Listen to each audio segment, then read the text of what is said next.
అందరికీ నమస్కారం అండి.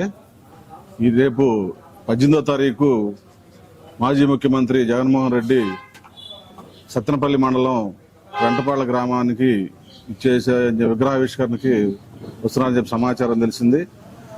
ఆ విగ్రహావిష్కరణ చేసే వ్యక్తి అతను ఒక రౌడీ షీటరు.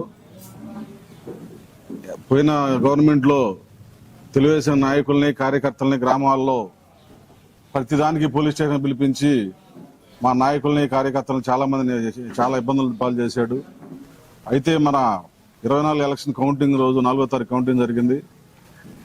ఆ రోజు మరి అతనికి అంతమంది పెట్టిన ఇబ్బందులు అతనికి గుర్తొచ్చి మరి నన్ను ఏమన్నా వేస్తారని తనకు తాను తప్ప తెలుగుదేశం నాయకులు ఆ గ్రామానికి సంబంధించిన నాయకులు కార్యకర్తలు ఎవరు అతన్ని కనీసం పలకరించలేదు.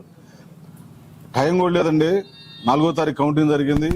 6వ తారీఖు అతను పురుగు మందు తాగాడు. ఈ లోపు ఏది ఇచ్చింది లేదు, ఎవరు అతను పలకరించిన సందర్భం కూడా లేదు. 4వ తారీఖు సాయంత్రం గుంటూరు వెళ్ళాడు వాళ్ళ తమ్ముడి దగ్గరికి.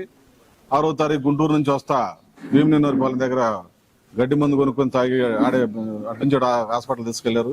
9వ తారీఖు చనిపోయాడు. ఎలక్షన్ టైంలో చాలా బెట్టింగ్లు కూడా పెట్టాడు. ఈ డబ్బులు ఇవ్వాల్సి వస్తుందని వాళ్ళ కుటుంబంలో వాళ్ళ తండ్రి కూడా ఏదో ఆస్తి నాకు ఇస్తే బెట్టింగ్ డబ్బులు వేస్తానని చెప్పి అంటే తండ్రి ఆస్తి పంచక అతను పురుగు మందు తాగాడు తప్ప రెడ్ బుక్ రాజ్యాంగం కాదు, ఏమీ కాదు.